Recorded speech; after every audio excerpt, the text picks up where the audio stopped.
CBDC adalah uang digital yang akan diterbitkan dan dikendalikan oleh bank sentral. Sangat berbeda dengan cryptocurrency yang hanya dijamin oleh keberadaan networknya. CBDC ini rencananya akan diedarkan dengan perbankan juga fintech. Hal ini merespons perkembangan uang digital yang tidak bisa dihindari.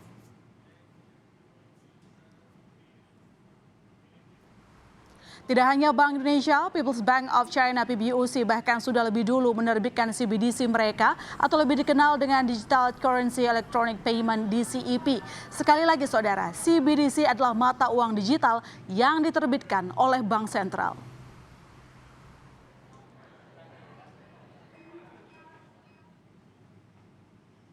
Dan untuk mengetahui lebih lanjut soal rencana Bank Indonesia menerbitkan uang digital CBDC, kita langsung tanyakan kepada Direktur Eksekutif Kepala Departemen Komunikasi Bank Indonesia, Erwin Haryono. Selamat malam Pak Erwin. Malam Ilona, sehat. Sehat Pak, semoga Bapak juga sehat selalu. Pak Erwin, ini kita berencana akan mengeluarkan uang digital CBDC. Sampai sejauh mana nih sudah detailnya? Sebetulnya sudah bertahun-tahun kita melakukan penelitian ini untuk persiapan karena detailnya sangat banyak. Ada beberapa pilihan desain, pilihan teknologi, pilihan distribusi dan sebagainya. Jadi sudah bertahun-tahun ini. Tetapi ini tidak bermaksud, BI tidak bermaksud untuk mengatakan segera kita akan menerbitkan CBDC. Tapi persiapan-persiapan ke arah sana sudah dilakukan. Sudah dilakukan. Lantas mungkin bisa dijelaskan kepada yang awam Pak, apa bedanya nanti uang rupiah dengan CBDC dan apalagi juga kan sekarang sudah banyak transaksi online juga tuh secara online. Nah apa yang membedakan uang digital ini? Pertanyaan bagus. Jadi kalau dari sisi masyarakat sebetulnya tidak akan banyak bedanya. Jadi sekarang kita sudah sangat nyaman. Bayangin Mbak Ilona kalau misalkan pada masa pandemi sekarang di mana ada keterbatasan aktivitas mobilitas, kita tidak punya yang disebut sebagai e-money atau e-wallet, betapa susahnya hidup kita gitu kan. Nah sekarang kita sudah mempunyai kenyamanan itu.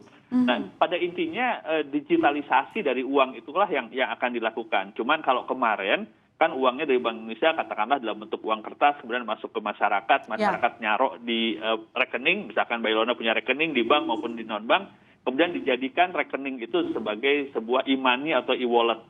Nah pada saat nanti ada CBDC yang mengeluarkan nanti Bank Indonesia, tapi dari sisi masyarakat sebetulnya sama saja. Mereka akan tetap mempunyai kenyamanan, keamanan, kepercayaan yang sama gitu. Artinya spesialisasinya di mana Pak kalau sama saja? Kalau jadi begini, mungkin saya harus jelaskan konteksnya yang sekarang. Jadi sejak 2019 Bank Indonesia sangat aktif mendorong digitalisasi ekonomi dan keuangan khususnya melalui sistem pembayaran. Kita dorong dengan KRIS, kalau pernah dengar KRIS, kita juga bikin infrastruktur yang sangat banyak, kita bikin standarisasi dan sebagainya. Dan to some extent itu sudah sangat berhasil. Sekarang kalau kita lihat statistik dari e-money misalkan, itu berkembang sangat-sangat cepat, bahkan pada saat pandemi gitu.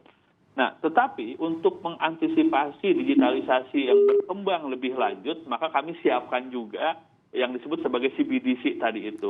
Tetapi sekarang Bank Indonesia masih akan berkonsentrasi kepada implementasi dari yang kami sebut sebagai blueprint sistem pembayaran 2025 yang sudah cukup lengkap sebetulnya.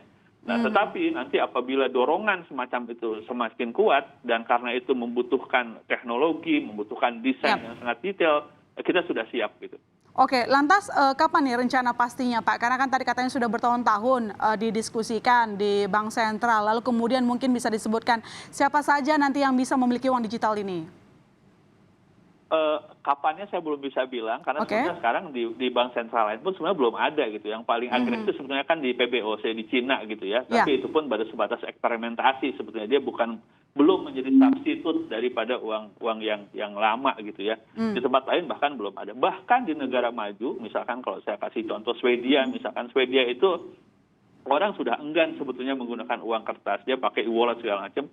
Bahkan di dalam kondisi masyarakat semacam itu pun CBDC belum terbit. Kenapa? Karena memang ada dampak distorsi yang ditimbulkan apabila kita tidak wise membuat desain yang benar. Makanya Bank Indonesia, walaupun kami menyiapkan langkah-langkah yang sifatnya technicality seperti tadi saya bilang teknologi dan sebagainya, kita juga melakukan pendalaman tentang kemungkinan dampak disruptif. Jadi kami akan sangat hati-hati menerapkan itu. Jadi sekali lagi kita akan tetap berkonsentrasi kepada upaya digitalisasi yang sekarang dalam kerangka yang ada, tetapi in addition to persiapan yang sekarang kita lakukan implementasinya, juga kita siapkan CBDC. Tapi sebenarnya untuk CBDC ini salah satu faktor yang menguntungkan itu adalah kita nggak perlu mengeluarkan ongkos terlalu besar lagi untuk mencetak uang, begitu bukan Pak Erwin? Dari sisi Bank Indonesia ya. Artinya sebenarnya kalau dipercepat dampaknya juga yang baik bisa kita rasakan, begitu ya? Ya, walaupun keputusan Bank Indonesia bukan karena cost-nya pasti gitu ya. Kalau misalkan keputusan Bank Indonesia karena cost-nya, kita mungkin nggak nyetak duit karena nyetak uang itu mahal gitu.